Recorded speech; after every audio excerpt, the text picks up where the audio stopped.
Жакында энелер майрам келе жатат. Апама эмнени белек кылсам болот? Гүл берсемби? Же жакшы көргөн тамагын жасап берсемби? Кане эми колунан көрү төгүлгөн чебер болсом, өз колдорум менен апама көйнөктөр тигип берсем. Дагы эмнелерди кылсам болот? Азыр карантинда. Базарга барып, жакшы бир нерсени сатып алсам болот эле. Таптым. Ыржасамчы? Эртең менен турганда, "Апаке, мен сизди сүйөм" деп айтсамчы? Муну айта аламбы? Апаке, балким мен жоомарт адамдырмын. Бирок сага карата жүрөктү аздектеп баккан асыл сөздөрүмдү айтууга келгенде, эмнеге мынча зыкым экенимди өзүм да түшүнбөйм. Нур чачыраган жаркын жүзүңө карап, "Мен сени жакшы көрөм, апаке" деш неге мынча оор? Неге мынча кыйын? Доско, бөбөккө карата жылуу сезимиңди билдирүү оп-оңой эле го. Анткен менен сен жок жерде сага арналган сөз кереметтери дилимден оргуган жанардай жарып чыгат. Ошонун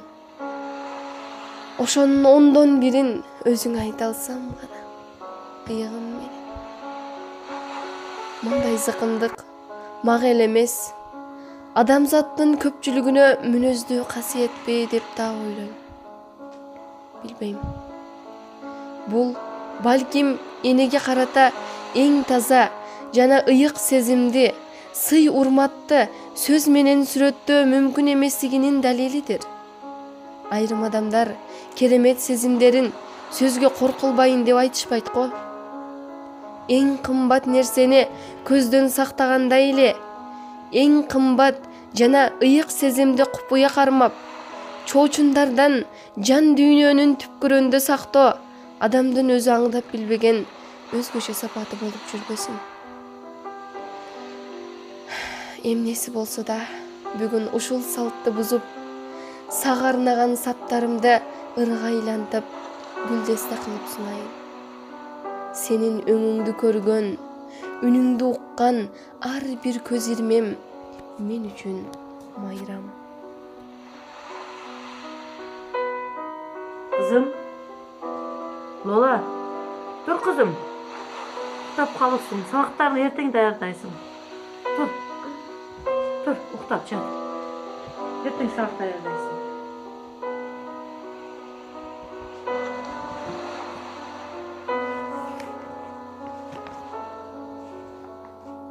Апаке, балким мен жоомарт адамдырмын. Бирок сага карата жүрөктү аздектеп баккан асыл сөздөрүмдү айтууга келгенде, эмнеге мынча зыкым экенимди өзүм да түшүнбөйм. Нур чачыраган жаркын жүзүңө карап, "Мен сени жакшы көрөм, апаке" деш неге мынча оор? Неге мынча кыйын? Доско, бөбөккө карата жылуу сезимиңди билдирүү оп-оңой эле го. Анткен менен сен жок жерде сага арналган сөз кереметтери дилимден оргуган жанардай жарып чыгат. Аялсыңбы? Бактылуусуң анда сен. Ал бакыттын бир үзүмүн таткан мен, таразасы салынган тактырымдын арабасын тартып келе жаткан мен. Сүйүү менен, үмүт менен курам жеп, менин үйүм кичинекей мамлекет. Чырпык менен чынар кылам уямды, бузуп салып, басып кетпе аял деп. Адамдар бар арабызда эсирген, теңсинбеген топуракка тепсеген. Тебеленип, лай чаңда калсам да моюн бербей, баш көтөргөн аял мен. Ыйласам да сыртымдан күлүп турам, кыйналсам да үмүттүн үйүн курам.